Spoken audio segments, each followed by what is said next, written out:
Olá, meus amigos, minhas amigas. É um prazer estar de volta aqui para conversar um pouco com vocês. Primeiro, quero pedir desculpas aí pela minha longa ausência aqui do canal do Salvador, né? Eu queria até explicar para vocês por quê, né? É o seguinte, muitos, os que me conhecem, a maioria sabe que eu faço parte de uma comunidade religiosa, né? E recentemente, para minha grande surpresa, eu fui chamado para fazer um trabalho nessa comunidade religiosa, que, que já está me tomando e vai me tomar muito tempo, né? Então, realmente, além do meu trabalho profissional, com essa nova atividade, essa nova função, vai me tomar muito, muito tempo mesmo. Eu acho que até mais tempo do que eu tenho disponível, né? Então, os meus vídeos eles serão bem mais espaçados, né, mas sempre que possível eu vou deixar aqui a minha contribuição, né. Então eu continuo, progressista, continuo acreditando na importância da consciência política, né, de nós sermos, cidadãos ativos, né, e como nos permite, né, um regime democrático. Eu acredito firmemente que religião, que a fé, não nos isenta de participarmos da política, né? Então, eu acho que tem até muito a ver, né? Ok, então eu vou passar agora. Quero dizer para vocês também que eu estou muito feliz com esse chamado, né? Estou muito animado, estou trabalhando com gente muito boa, com amigos, e o nosso desejo sincero é fazer um trabalho melhor que nós podemos, né. Então é uma coisa que faz parte da nossa vida e que nós temos muita muita alegria em servir também, apesar de ser muito trabalho. Eu queria falar um pouquinho a respeito de lawfare, né, uma palavra inglesa, e lawfare, essa palavra surgiu aí acho que nos últimos 2, 3 anos, né. O que que vem a ser? Lawfare é você usar a lei, né, para você perseguir os seus adversários, os seus inimigos, né. A lei que deveria proteger o cidadão, você usa a lei para perseguir os seus alvos políticos, né. Então você faz, eh seleciona os seus alvos e usa a lei, entre aspas, né, para perseguir esses alvos, né. Eu li um pensamento recente que fala assim, que se você tem leis ruins leis ruins com bons juízes, você consegue fazer justiça. Agora você ter boas leis, você pode até ter boas leis com juízes ruins, você não faz justiça, você não consegue, governar. Então isso tem muito a ver com a situação que a gente está vivendo, né. O maior talvez um dos maiores exemplos de lawfare, tem a ver com essa operação Lava Jato, né. Eu não vou aqui ficar mostrando links para vocês, porque a mídia tá todo dia tem um caminhão, de coisas, de relatos, né. Bom, eu só vou mencionar um, né, esse hacker que ele, teve acesso a mensagens, terabytes aí de mensagens entre, pessoas da república, especialmente a turma de Curitiba, né. E você vê pelos relatos entre Moro, Dallagnol, os procuradores, né, que eles estavam numa empreitada, né, que era para condenar uma pessoa, né. quando o Lula perguntou para o juiz Moro, e lá em Curitiba ele falou: "Moro, eu vou hoje à noite ou amanhã", acho que ele falou, "eu vou jantar com 6 netos, 8 netos, né. Eu posso dizer para os meus netos que eu estou sendo julgado por um juiz imparcial?", né. E o Moro ficou muito ofendido com aquela pergunta de Lula, e ele falou: "Ah, mas você não cabe você fazer essa pergunta", mas sim, sim, né. E agora a gente vê pelos relatos, né, não só por isso, né, nós que somos, aí no campo mais progressista, no campo mais à esquerda, a gente sabe desde o começo que isso aí era um tremendo de um circo, né, era um faz de conta, né, montou-se uma história, uma mentira, para perseguir alvos políticos, né, especialmente PT, e Lula, né, para tirar esses personagens, da jogada, né. Tirou Lula da eleição, derrubou Dilma, enfim, ajudou a eleger Bolsonaro, né. E Moro sai, deixa a toga, né, e vai para o governo, para os braços do governo Bolsonaro, né. Aí realmente, aí já ficou muito claro. Mas com essas mensagens do hacker, você vai vendo os detalhes, né, a sordidez, a maldade, o preconceito, né, contra tudo que representa esse povo que está aqui atrás de mim, os trabalhadores, ou o povo pobre, né. Comentários cheios de preconceito, né, comemorando a prisão, né, como se fosse um grande evento, né.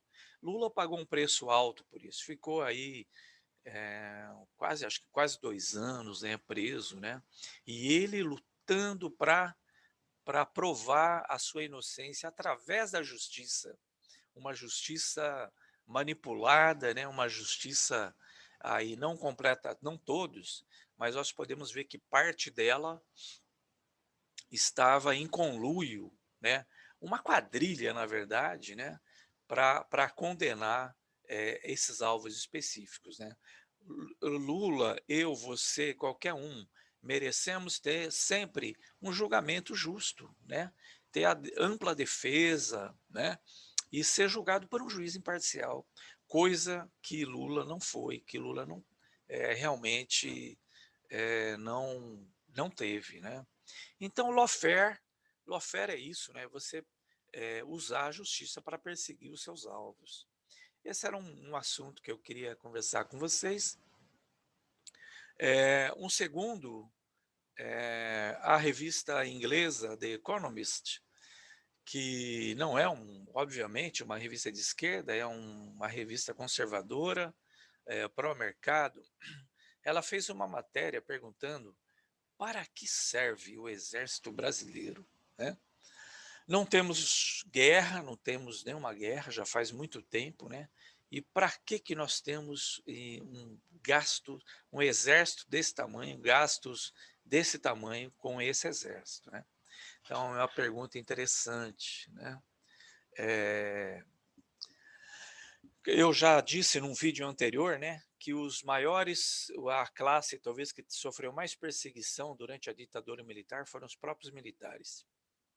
Mais de 7.000 militares foram, perseguidos por esse regime, né. Mas eu estou falando aqui das Forças Armadas, do Exército, da cúpula, né, para que é usada essa organização, né. Eu gostaria também de falar que infelizmente a nossa democracia, ela é tutelada pelas Forças Armadas, né. Aquele general Vilas Boas, né, ele se coloca acima de todos, do parlamento, do executivo, do judiciário, como se eles estivessem acima de tudo, né.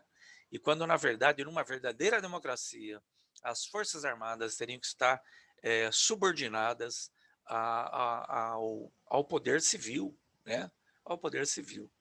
Então é um absurdo o que o Vilas Boas falou, é um absurdo que esses generais tem feito aqui nesse país. O governo de Bolsonaro aí tem milhares e milhares e milhares. Fala-se em 10 mil, 11 mil militares, generais da ativa em tudo quanto é lugar, né? O Bem-vindo Sequeira fala que eles estão interessados na boquinha, né? Além dos privilégios que eles já têm, querem morder mais alguma coisa participando desse exército. E conspirando contra a democracia, né? Ameaçando o judiciário, ameaçando o povo brasileiro, né? Quem são esses senhores, né? Qual é a contribuição desses senhores para o Brasil, né? Eu vou lhe dizer, é um absurdo, né? E, e essa tutela da democracia vem desde lá, talvez antes, mas o que eu sei vem desde a proclamação da República em 1889, que foi um golpe militar dado pelos militares contra a monarquia que existia nesse país. E aí eles foram, né, querendo dar de golpe em golpe, eles estão sempre aí presentes, conspirando contra a democracia. Só para falar de alguns mais recentes, em 1964, deram um golpe e uma ditadura assassina, que durou 21 anos nesse país, né? Quem defende a ditadura precisa fazer um exame de consciência, um estudo da história desse país e ver o absurdo que você está defendendo, né? Que mais? Também tem a Guerra de Canudos, é Antônio Conselheiro, um religioso na época que andava ali pelo Nordeste, entre o Ceará e a Bahia, né? E aí ele teve milhares de seguidores no meio daquela miséria, daquela pobreza, né? Então, ele ali em Canudos tinha-se uma comunidade, né, com milhares de pessoas, né? E a República, né, a República da época acharam que aquilo podia ser uma ameaça, os comunistas, sei lá, aquela época já se falava nisso, né? Então tinha que combater, porque ali tinha um foco de poder, né, do povo. Então o exército brasileiro foi utilizado para dizimar aquela população.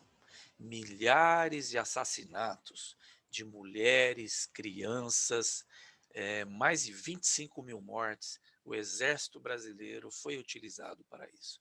Uma página horrível na história do nosso exército brasileiro, né?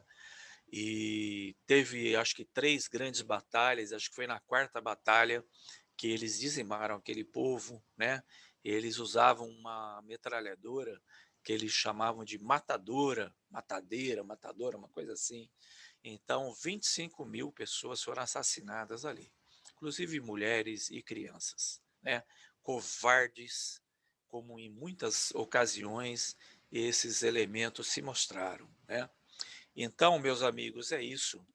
A nossa democracia, aí ela ainda é de fachada.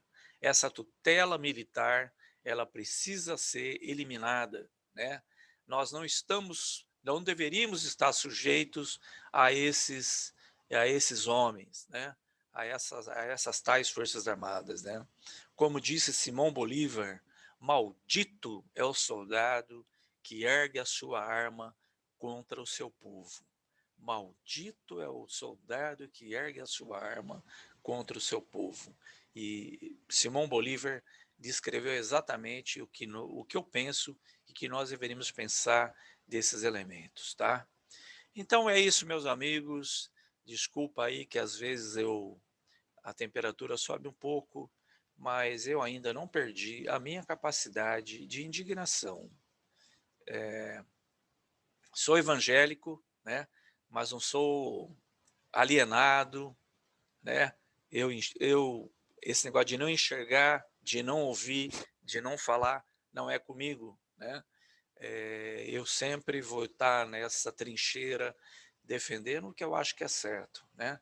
Porque eu acho o seguinte, meus amigos, meus irmãos, né, também, que não adianta você, eu, meia dúzia, a gente ter uma vida relativamente boa, enquanto o restante do nosso povo passa fome, né?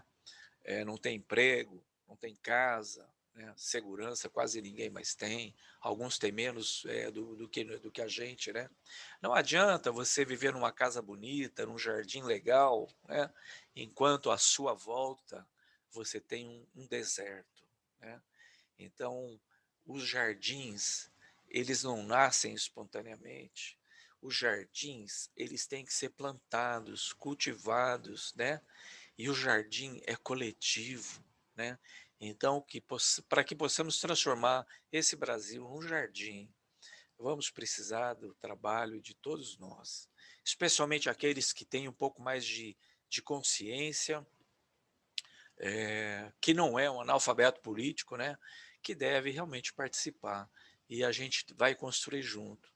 Se nós não conseguirmos, pelo menos nós tentamos, né. Eduardo Galeano, junto com um companheiro dele, que eu não me recordo o nome agora, estava numa conferência, eu não sei se era no Peru ou no Equador, e aí um jovem perguntou para eles, para que serve a utopia? Para que serve a utopia se nós nunca vamos conseguir efetivamente chegar nessa utopia? E esse companheiro de Eduardo Galeano, ele falou: a utopia, ela serve para nos ajudar a continuar caminhando, a continuar acreditando, a continuar lutando. Eu li uma coisa ontem num post, acho que foi um pensamento que dizia assim: a gente está vivendo uma época terrível, né? Porque as pessoas boas desistiram, né? Desistiram de lutar. E as pessoas ruins estão a todo vapor, fazendo os trabalhos de destruição, né? Como esse presidente que está aí, um genocida, mais de 250 mil mortes, e ele ainda falando as besteiras que ele fala sobre tudo, e sobre a pandemia também, né? Então é isso, meus amigos. Forte abraço e até o próximo vídeo. Serão mais raros, mas eu estarei aqui dando o meu recado também, sempre que possível. Vacina para todos e vamos construir o nosso jardim. Até mais.